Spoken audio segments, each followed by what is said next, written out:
Hi friends, welcome to 41 Days YouTube channel.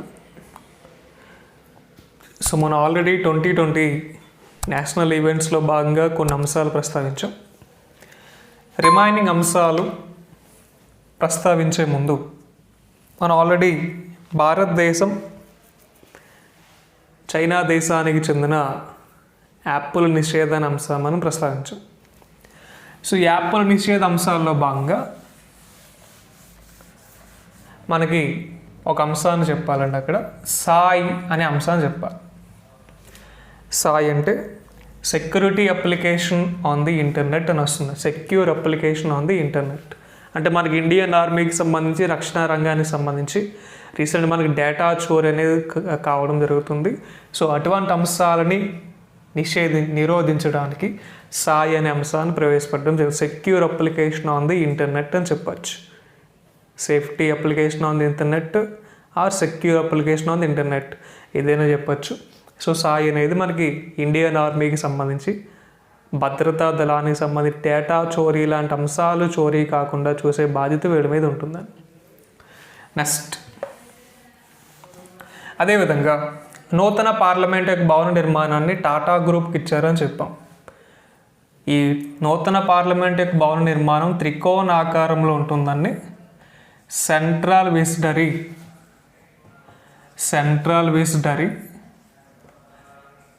ప్రోగ్రాంలో భాగంగా దీన్ని నిర్మించడం జరుగుతుంది. సెంట్రల్ విజ్డరీ ప్రోగ్రాంలో భాగంగా దీన్ని నిర్మిస్తున్నారు. మరొక అంశం ఏంటంటే మనకు స్టార్స్ అనే ప్రోగ్రామ్ని అంటే పాఠశాల విద్యని మరింత బలోపేతం చేయడానికి రాష్ట్రాలకి కేంద్ర ప్రభుత్వం ఇచ్చే భరోసాగా మనం చెప్పాం. ఆ స్టార్స్ అనే ప్రోగ్రాంలో మొదటి విడతలో భాగంగా మనకి 7 రాష్ట్రాలు అమలు చేస్తున్నారని చెప్పి 7 రాష్ట్రాలు కదండి, 6 రాష్ట్రాలు ఏంటంటే హిమాచల్ ప్రదేశ్, మధ్యప్రదేశ్, మహారాష్ట్ర, రాజస్థాన్, కేరళ అండ్ ఒడిస్సా. ఈ రాష్ట్రాల్లో మాత్రమే అమలు చేయడం జరుగుతుంది. క్లియర్. అదేవిధంగా పబ్జీ కార్పొరేట్ డైరెక్టర్స్గా మనం ఒక పేరు చెప్పడం జరిగిందండి. ఆ పేరు స్థానంలో బ్రెండన్ గ్రీన్ అనే పేరు తీసుకున్నాను. బ్రెండన్ గ్రీన్ పబ్జీ కార్పొరేట్ డైరెక్టర్స్లో మెయిన్ పర్సన్ అని. ఇందాక మనం ఏదో పేరు చెప్పాం, చిన్న కరెక్షన్ అనేది చూసుకోం. సో ఇవి మాత్రమే మనం ఆల్రెడీ చెప్పుకున్న జాతీయ అంశాల్లో కొన్ని కరెక్షన్స్. సెంట్రల్ విజిటరీ కార్యక్రమంలో భాగంగా నూతన పార్లమెంట్ అనేది జరుగుతుంది. Secure application on the internet అనేది మనకి ఇండియన్ ఆర్మీకి సంబంధించి వస్తుంది. స్టార్స్ అనే ప్రోగ్రాంలు 7 రాష్ట్రాలు చెప్పాం. 7 రాష్ట్రాలు కాదు, 6 రాష్ట్రాలు. పబ్జీ కార్పొరేటివ్ డైరెక్టర్స్లో వన్ ఆఫ్ ది పర్సన్గా బ్రెండన్ గ్రీన్ అనే పర్సన్ని మనం చెప్పచ్చు. సో ఇవి మాత్రమే చూసుకోండి. నెక్స్ట్, మనకి జాతీయ అంశాల్లో మరికొన్ని జాతీయ అంశాలు కనుక ప్రస్తావిస్తే, రీసెంట్గా మనకి భారతదేశ ప్రధానమంత్రి తనకున్న మొత్తం ఆస్తుల విలువని ప్రకటించడం జరిగింది. భారతదేశ ప్రధానమంత్రిగా ఉన్న నరేంద్ర మోదీ 2020 జూన్ 30వ తేదీ నాటికి తనకి ఎంత ఆస్తి అయితే ఉందో ఆ ఆస్తి యొక్క మొత్తం డేటాని ప్రధానమంత్రి ఆఫీస్కి పంపడం జరిగిందండి. సో ఆ అంశం గురించి చూద్దాం. ఫస్ట్, దానికన్నా ముందు నరేంద్ర దామోదర్ దాస్ మోదీ భారతదేశానికి ప్రధానమంత్రి కాకముందు ఆయన ఏ రాష్ట్రాన్ని ముఖ్యమంత్రిగా చేశాడంటే గుజరాత్ రాష్ట్రానికి ముఖ్యమంత్రిగా చేశాడు. సో గుజరాత్ రాష్ట్రాన్ని ముఖ్యమంత్రిగా చేస్తూ ఆల్మోస్ట్ 3 to 4 times సీఎంగా ఆయన చేశాడు. సో ఆ విధంగా చేస్తున్న వ్యక్తిని 2014లో భారతదేశ ప్రధానమంత్రిగా నిలబెట్టడం జరిగింది. 2019లో రెండవసారి కూడా ప్రధానమంత్రికి ఆయనే సెలెక్ట్ అయ్యాడు. సో ఆయన యొక్క నియోజకవర్గం ఏదంటే మనకి వారణాసి, ఉత్తరప్రదేశ్ అని చెప్పచ్చు. సో ఈ విధంగా ఒక భారతదేశ ప్రధానమంత్రి హోదాలో ఉండి ఆస్తులు ప్రకటన చేయడం అనేది మనకి చాలా ప్రముఖమైన అంశంగా చెప్పచ్చు. అంటే ప్రజా పరిపాలనా వ్యవస్థలో భాగంగా పారదర్శకత అంశాలకి సంబంధించి ఈ రాజకీయ నాయకుల యొక్క ఆస్తుల విలువను వెల్లడించాలనేది అటల్ బిహారీ వాజ్పేయి గారి యొక్క నిర్ణయం అండి. 2004లోనే పారదర్శకత అంశాల్లో భాగంగా ఈ అంశాన్ని అటల్ బిహారీ వాజ్పేయి తీసుకురావడం జరిగిందని. సో దాన్ని స్ఫూర్తిగా తీసుకొని రీసెంట్గా భారతదేశ ప్రధానమంత్రి నరేంద్ర మోదీ తనకున్న మొత్తం ఆస్తుల విలువను ప్రకటించడం జరిగింది. సో 2020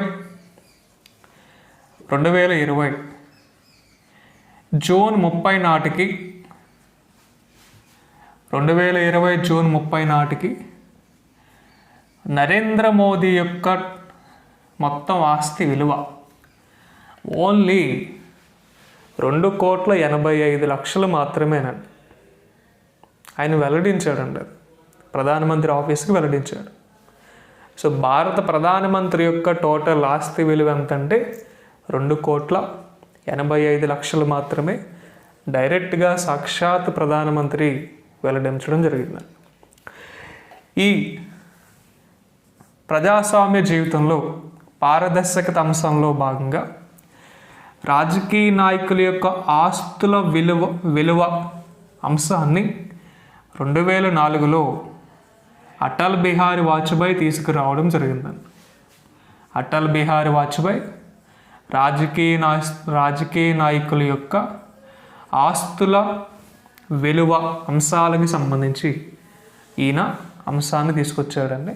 సో దాన్ని ఇన్స్పిరేషన్గా తీసుకొని నరేంద్ర మోదీ తన యొక్క ఆస్తుల విలువని ప్రకటించడం జరిగిందండి. ఇక్కడ మనం మరో అంశాన్ని కానీ ప్రస్తావిస్తే, ప్రజెంట్ మనకి కేంద్రంలో అధికారంలో ఉన్న పార్టీ ఏదంటే అందరికీ తెలుసు, బీజేపీ, భారతీయ జనతా పార్టీ అంటారు.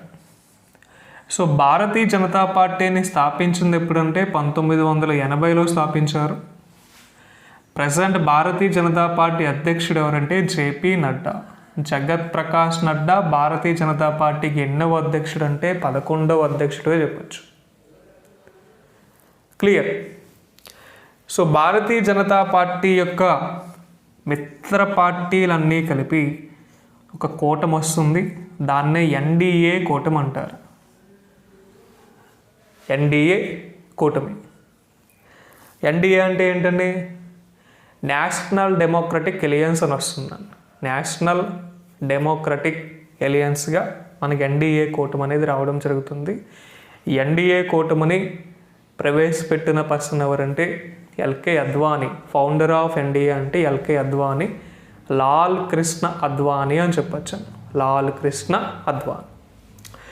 సో ఎప్పుడైతే మనకి బీజేపీ గవర్నమెంట్ 2014లో అధికారంలోకి రావడం జరిగిందో, వాళ్ళు మొదటిసారిగా నోట్ల రద్దు అంశాన్ని తెచ్చారని. మనకి నోట్ల రద్దు ప్రక్రియ ఎప్పుడు జరిగింది? 2016 నవంబర్ 8వ తేదీన మనకి నోట్ల రద్దు ప్రక్రియ అనేది ప్రవేశపెట్టడం జరిగింది. అంతే కదండి. డిమానిటైజేషన్ అంటారు.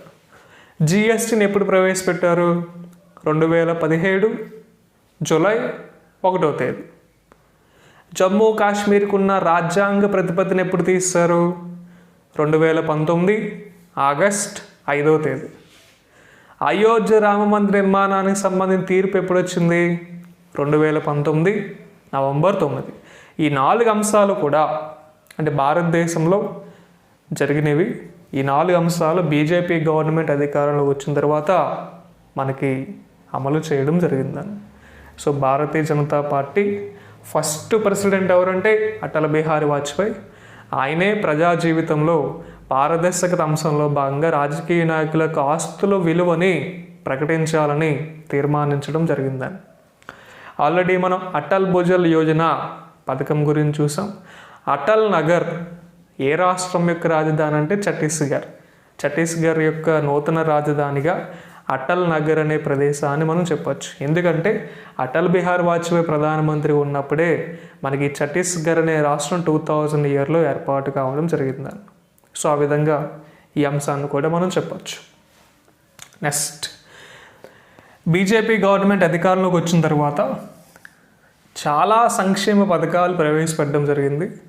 వాటిలో అతి ముఖ్యమైన సంక్షేమ పథకంగా, మొట్టమొదటి సంక్షేమ పథకంగా ప్రధానమంత్రి జన్ధన్ యోజన అనే పథకాన్ని చెప్తారు.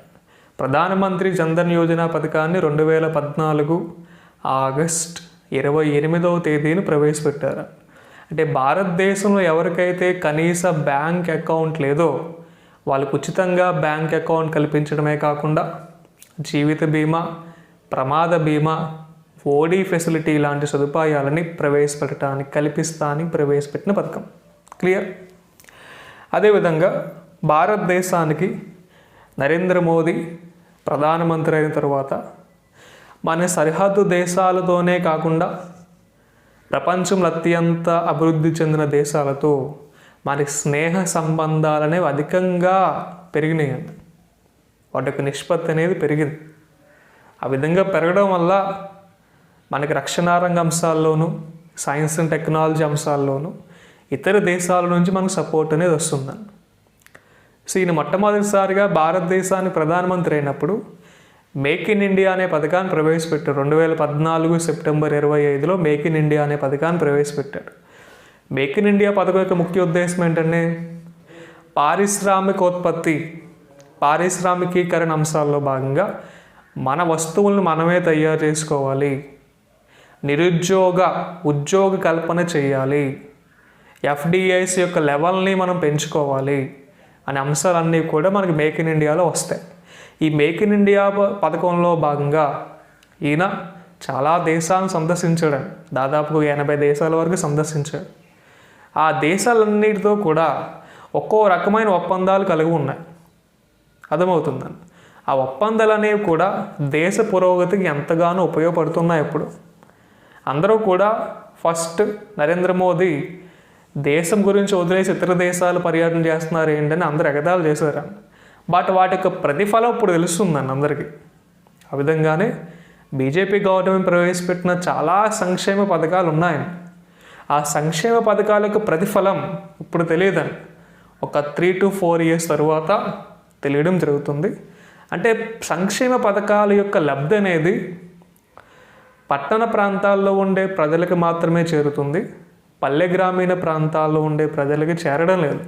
అసలు ఇన్ని పథకాలు ఉన్నాయని కూడా వాళ్ళకి తెలియదు. అర్థమవుతుందండి. సో రాష్ట్ర ప్రభుత్వానికి సంబంధించి అయితే పథకాలు పల్లె గ్రామీణ ప్రాంతాల్లో ఉండే ప్రతి వాడికి తెలుస్తుంది వాలంటీర్ అనే వ్యవస్థ ద్వారా. బట్ కేంద్ర ప్రభుత్వం ప్రవేశపెట్టిన పథకాల గురించి మారుమూల పల్లె గ్రామీణ ప్రాంతాల్లో ఉండే ప్రజలకి మాత్రం ఎటువంటి లబ్ధి అనేది చేకూరట్లేదు. సో ఆ లబ్ధి కూడా చేకూరితే మనకి కొంచెం డెవలప్మెంట్ పరంగా మరొకడు ముందుకేసినట్టు అవుతుంది. సో 2020 జూన్ 30 నాటికి ప్రధానమంత్రి యొక్క ఆస్తుల విలువగా 2,85,00,000గా మనం చెప్పచ్చు. అండ్ బీజేపీ పార్టీ ప్రెసిడెంట్ పేరు ఇంపార్టెంట్. ఈయన 11వ అధ్యక్షుడిగా వస్తాడండి. ఎన్డీఏ వ్యవస్థాపకుడు ఎవరంటే ఎల్కే అద్వానీ, లాల్ కృష్ణ అద్వానీ అని చెప్పచ్చు. నెక్స్ట్ మరో అంశం కనుక ప్రస్తావిస్తే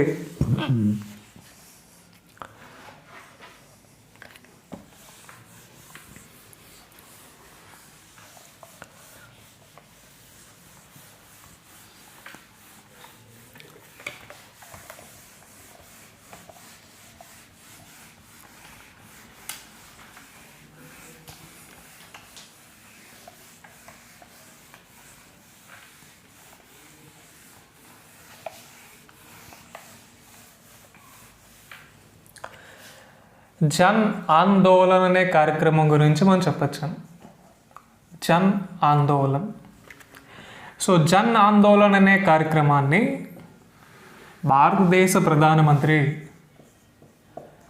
అక్టోబర్ 8, 2020వ తేదీన ప్రవేశపెట్టడం జరిగిందండి. అక్టోబర్ 8, 2020న ప్రవేశపెట్టారు.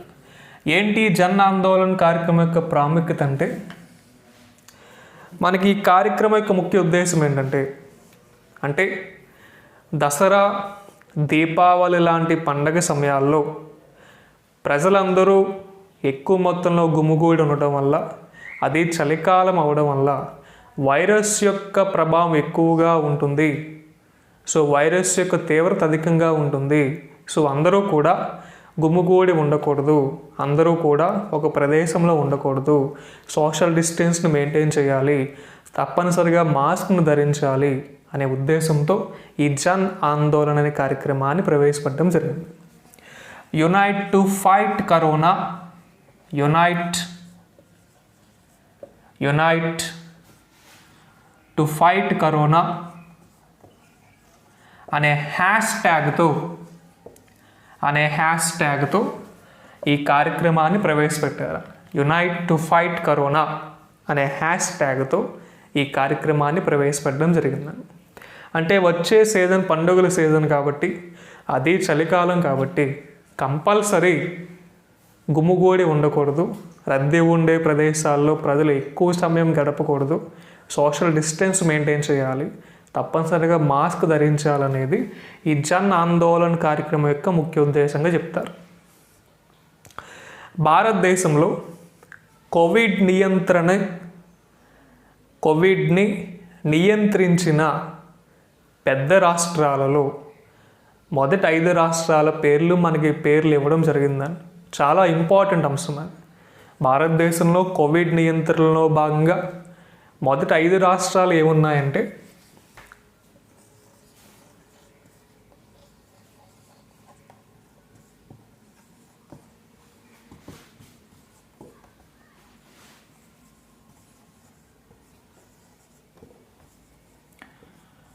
భారతదేశంలో కోవిడ్ నియంత్రణలో భాగంగా టాప్ 5లో ఉన్న స్టేట్స్ ఏవంటే ఇవేనండి. అస్సాం అనే రాష్ట్రం, తమిళనాడు అనే రాష్ట్రం, ఆంధ్రప్రదేశ్ అనే రాష్ట్రం, బీహార్ అనే రాష్ట్రం, హర్యానా అనే రాష్ట్రం. ఇవి టాప్ 5 ప్లేసెస్లో కోవిడ్ నియంత్రణ అంశాల్లో భాగంగా మొదటి 5 స్థానాల్లో ఉన్న రాష్ట్రాలు. ఈ కేంద్ర ఆరోగ్య శాఖ మంత్రిత్వ ప్రకటించడం జరిగిందండి. కేంద్ర ఆరోగ్య శాఖ మంత్రి దీన్ని ప్రకటించారు. మనకి కేంద్ర ఆరోగ్య శాఖ మంత్రి ఎవరండి? హర్షవర్ధన్ కుమార్ అని చెప్తారు. ఆయన యొక్క నియోజకవర్గం చాందనీ చౌక్, న్యూఢిల్లీ అనేది రావడం జరుగుతుంది. ప్రపంచ ఆరోగ్య దినోత్సవంగా ఏప్రిల్ 7వ తేదీ అని చెప్తారు. సపోర్ట్ అండ్ మిడ్ వైవ్స్ అనేది నినాదంగా రావడం జరుగుతుంది.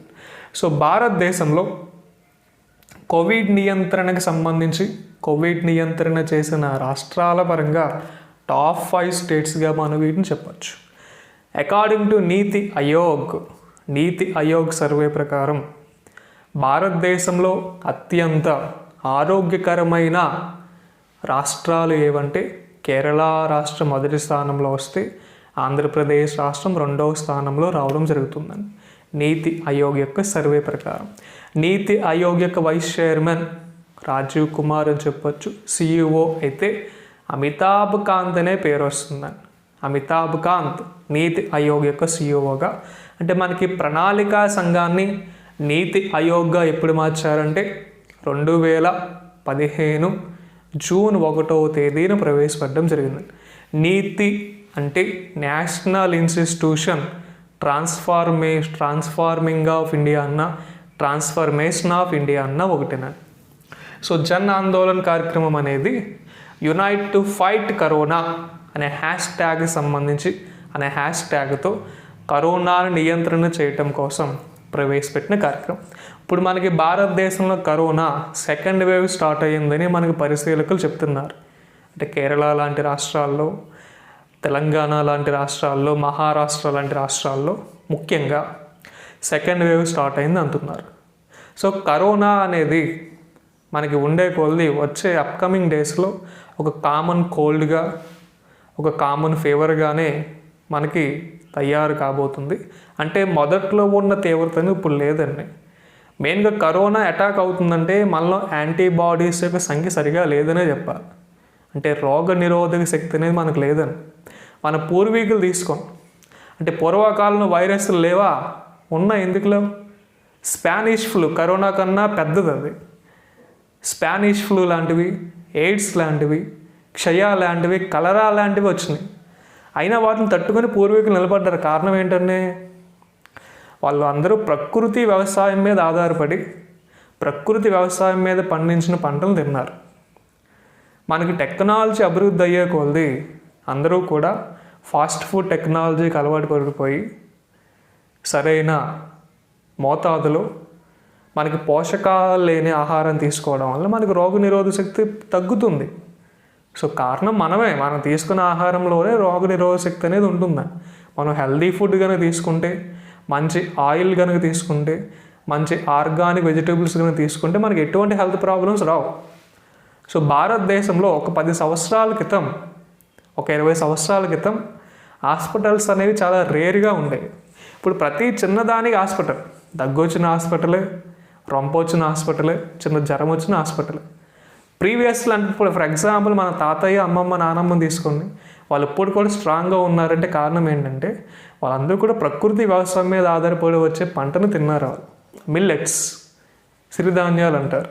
ఇప్పుడు మనం నార్మల్గా ఉన్న రైస్నే మనం ఫుల్గా దాన్ని ఏమంటారు గ్రైండ్ చేసి, అంటే దాని మీద ఉన్న పొరని మనం ఫుల్గా చేసి ఒక నార్మల్ రైస్గా ఉండే మనకి త్వరగా మనకి డైజెషన్ అవ్వడానికి సంబంధించి ఒక వైట్ రైస్ని మనం ఎక్కువ తీసుకోవడం జరుగుతుంది.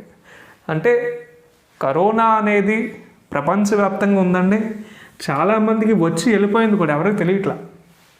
అంటే వాళ్ళలో రోగనిరోధక శక్తి ఉంది కాబట్టి తెలియట్లేదు. సో అన్ని అంశాలు వేరేనండి. జన ఆందోళనకు సంబంధించి ముఖ్యమైన అంశంగా మనం వీటిని చెప్పచ్చు. సో నరేంద్ర మోదీ జనతా కర్ఫ్యూని ఎప్పుడు పెట్టాడనేది కూడా ఇంపార్టెంట్. జనతా కర్ఫ్యూ మనకి మార్చ్ 23వ తేదీన పెట్టడం జరిగింది. మార్చ్ 23, 2020 ఈ డేట్ కూడా ఇంపార్టెంట్.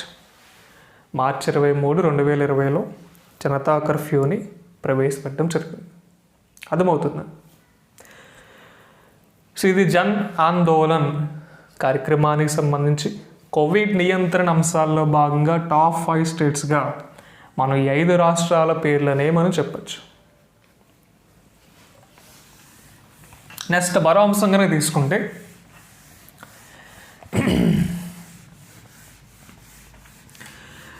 రీసెంట్గా మన భారతదేశం ఒక అంతర్జాతీయ సంస్థ ఏర్పాటయ్యి 75 సంవత్సరాలు పూర్తయిన సందర్భంగా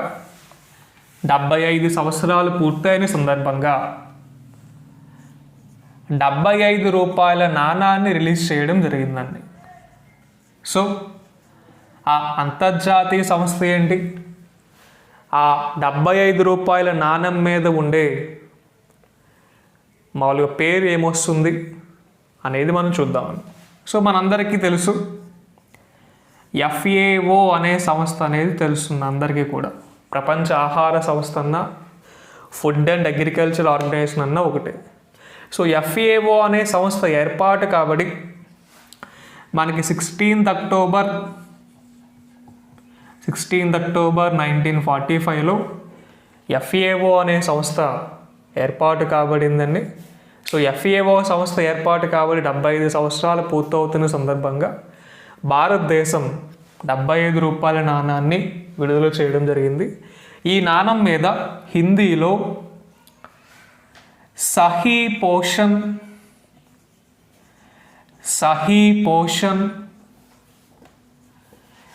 దేశ్ రోషన్ అని రాసి ఉంటుందండి. ఈ 75 రూపాయల నాణం మీద ఏమి రాసి ఉంటుందంటే సహీ పోషన్ దేశ్ రోషన్ అని హిందీలో రాయబడి ఉంటుంది. సో FAO అనే సంస్థ 75 సంవత్సరాలు పూర్తయిన సందర్భంగా వస్తుందని క్లియర్. సో FAO అనే సంస్థ 2023వ సంవత్సరాన్ని ఇంటర్నేషనల్ ఇయర్ ఆఫ్ మిల్లెట్స్గా ప్రకటించిందని. ఇంటర్నేషనల్ ఇయర్ ఆఫ్ మిల్లెట్స్ ఏ సంవత్సరం అని చెప్తారంటే 2023వ సంవత్సరం అని చెప్తారు. ఎవరు ప్రకటించారంటే FAO అనే సంస్థ ప్రకటించారు. అంటే ప్రపంచవ్యాప్తంగా మనకి ఆహార సరఫరాకి సంబంధించి, ఆకలి నివారణ అంశాలకి సంబంధించి వచ్చే సంస్థే FAO. So world food day అంటే మనకి అక్టోబర్ 16వ తేదీ వస్తుంది. సో 2020 నినాదం కనుక తీసుకుంటే గ్రో, నరిష్, సస్టైన్ టుగెదర్ అని వస్తుందని. ఇది 2020 ప్రపంచ ఆహార దినోత్సవం యొక్క నినాదంగా చెప్పచ్చు. Grow, Nourish, sustain together. పెరుగు, పోషించు, నిలబెట్టుకోండి, కలిసి అని వస్తుందండి. సో తెలుగు మీనింగ్ అది ఇంగ్లీష్లోనే గుర్తుపెట్టుకుని గ్రో, నరిష్, సస్టైన్ టుగెదర్ అనేది వస్తుందండి. సో మనకి FAO అనే సంస్థ యొక్క ప్రధాన కార్యాలయం ఎక్కడ ఉందంటే రోమ్లో ఉంది. సో రోమ్ అనే ప్రదేశం ఎక్కడ వస్తుందంటే Italy. FAO present director general ఎవరంటే queue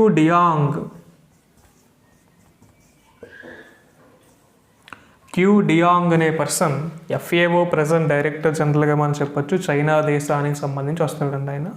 so FAO head quarter Rome, Italy. ఈ అంశాన్ని కూడా మనం ప్రస్తావన చేయవచ్చు. సో భారతదేశంలో మొత్తం కార్మికుల యొక్క సంఖ్య ఎంత అని చూసి మనం ఆల్రెడీ చూసాం. 487 మిలియన్స్ టోటల్ ఇండియన్ లేబర్ పాపులేషన్గా మనం చెప్పచ్చు. సో భారతదేశంలో నాట్ ఓన్లీ ఇండియా, ప్రపంచవ్యాప్తంగా ఏవైతే దేశాల్లో మనకి ఆహార సరఫరాకి సంబంధించి ఆకలి అంశాలు అనేవి అధికంగా ఉన్నాయో ఆయా దేశాల్లో FAO సంస్థ ద్వారా మనకి ఆహార సరఫరాని అందించడం జరుగుతుంది. సో వరల్డ్ ఫుడ్ ప్రోగ్రామ్ అనే సంస్థ కూడా దీని అండర్లోనే వస్తుందండి. ఈ వరల్డ్ ఫుడ్ ప్రోగ్రామ్కి రీసెంట్గా 2020 నోబెల్ శాంతి బహుమతి అనేది కూడా ఇవ్వడం జరిగిందండి. నోబెల్ శాంతి బహుమతి అనేది ఇచ్చారు. క్లియర్. మనకి 2020లో నోబెల్ శాంతి బహుమతి వరల్డ్ ఫుడ్ ప్రోగ్రామ్ అనే సంస్థకి ఇచ్చే 2019లో ఎవరికి ఇచ్చారంటే అబీ అహ్మద్ అలీ, ఇథియోపియా దేశానికి చెందిన పర్సన్ వస్తాడండి ఆయన. అబీ అహ్మద్ అలీకి 2019లో ఇచ్చారండి. 2020లో అయితే నోబెల్ శాంతి పురస్కారాన్ని వరల్డ్ ఫుడ్ ప్రోగ్రామ్కి ఇచ్చారు. ప్రస్తుత కేంద్ర ఆహార శుద్ధి పరిశ్రమల శాఖ మంత్రి అన్న, గ్రామీణాభివృద్ధి శాఖ మంత్రి అన్న, వ్యవసాయ శాఖ మంత్రి అన్న మనం నరేంద్ర సింగ్ తోమర్ అనే పేరు చెప్పచ్చు. ఆయన యొక్క నియోజకవర్గం మొరీనా, మధ్యప్రదేశ్ ఆల్రెడీ మనం ప్రస్తావించాం. క్లియర్. మనకి నేషనల్ ఫార్మర్స్ డే అనేది డిసెంబర్ 23వ తేదీని రావడం జరుగుతుందండి. National farmers day December 23. So ఈ అంశాన్ని మనం ప్రస్తావన చేయవచ్చు. అంటే ఒక సంస్థ యొక్క ప్రాముఖ్యతను తెలియజేయడానికి ఈ 75 రూపాయల నాణెం అనేది మనకు రావడం జరుగుతుంది. కేవలం ఇదే కాకుండా మనకి జలియన్ వాలాబాగ్ అనే సంఘటన అందరికి గుర్తుంటుంది. జలియన్ వాలాబాగ్ 1919 ఏప్రిల్లో జరిగింది. ఏప్రిల్ 13వ తేదీన జరిగింది. సో మొన్న 2019 ఏప్రిల్ 13వ తేదీకి 100 సంవత్సరాలు పూర్తయింది. సో 100 సంవత్సరాలు పూర్తయిన సందర్భంగా కేంద్ర ప్రభుత్వం 5 రూపాయల, 25 రూపాయల పోస్టల్ స్టాంప్స్ని కూడా రిలీజ్ చేశారండి. అంటే ఒక సంస్థకి సంబంధించి, లేదా ఒక సంఘటనకి సంబంధించి, లేదా ఒక వ్యక్తికి సంబంధించి భావితరాలకి గుర్తుండిపోయే విధంగా ఉండాలనే ఉద్దేశంతో ఈ అంశాలు వస్తాయండి. సో ఇక్కడ మనం తెలుసుకోవాల్సిన 2 అంశాలు వస్తున్నాయి. FAO సంస్థ యొక్క ప్రాముఖ్యతకి సంబంధించి అయితే 75 రూపాయల కాయిన్ చెప్తారు. క్లియర్. అదే జలియన్ వాలాబాగ్ సంఘటనకు సంబంధించి అయితే 5 రూపాయల, 25 రూపాయల పోస్టల్ స్టాంప్స్ని చెప్తారు. అదే మహాత్మా గాంధీ యొక్క 150వ జయంతి సందర్భంగా 150 రూపీస్ కాయిన్ రిలీజ్ చేసే సందర్భాలు కూడా ఉన్నాయి. సో ఈ విధంగా వీటిని మెయిన్ అంశాలుగా మనం చెప్పచ్చు. ఒక వ్యక్తికి, సంస్థకి సంబంధించి ప్రాముఖ్యత ఇవ్వడానికి వస్తాయి. అటల్ బిహారీ వాజ్పేయి యొక్క జయంతి సందర్భంగా మనకి అటల్ భుజల్ యోజన అనే పథకాన్ని ప్రవేశపెట్టారు. సో ఆయన పేరు మీదకే అటల్ టన్నల్ అనేది ఉంది, అటల్ నగర్ అనేది కూడా ఉందండి. అర్థమవుతుందండి. సో ఇలా కొన్ని అంశాలు మనకు తెలియాలండి FAOకి సంబంధించి. ఫుడ్ అండ్ అగ్రికల్చరల్ ఆర్గనైజేషన్గా మనం చెప్పచ్చు. సో భారతదేశంలో వ్యవసాయ రంగాన్ని బలోపేతం చేయడానికి కిసాన్ రైలు అనే అంశాన్ని కూడా ప్రవేశపెట్టారని చెప్పాం మార్నింగ్ క్లాస్లో. ఈ కిసాన్ రైలు ఎక్కడి నుంచి ఎక్కడి వరకు వస్తుందండి? ముంబైలోని నాసిక్ జిల్లా దియోలల నుంచి బీహార్లోని ధనాపూర్ వరకు వెళ్తుంది. అంటే రైతు తన పండించిన పంటని రవాణా అంశాల్లో భాగంగా రైతుకి రవాణా ఖర్చును తగ్గిస్తానికి కిసాన్ రైలు అనేది వస్తుంది. కిసాన్ రథ యాప్ అనేది కూడా ఇంపార్టెంట్. 1800180420 అనేది కిసాన్ రథ్ యాప్ యొక్క టోల్ ఫ్రీ నెంబర్. సో భారతదేశంలో వ్యవసాయ రంగాన్ని బలోపేతం చేయడానికి వచ్చే పథకంగా ప్రధానమంత్రి కిసాన్ సమ్మాన్ నిధి అనే పథకాన్ని చెప్తారు. సో ప్రధానమంత్రి Kisan Samman Nidhi national agricultural farming development స్కీమ్గా మనం ప్రస్తావన చేయవచ్చు. సో భారతదేశంలో రైతు ఆత్మహత్యలు అధికంగా సంభవిస్తున్న రాష్ట్రం ఏదంటే మహారాష్ట్రలో మనకి ఫార్మర్ సూసైడింగ్ కేసెస్ అనేవి అధికమని. ఈ అన్ని అంశాలని మనం అధ్యయనం చేయవచ్చు. సో మనకి 2020 నేషనల్ ఈవెంట్స్లో కొన్ని ముఖ్యమైన నేషనల్ ఈవెంట్స్, మిగిలిన అంశాల గురించి కూడా మనం ప్రస్తావించడం జరుగుతుంది.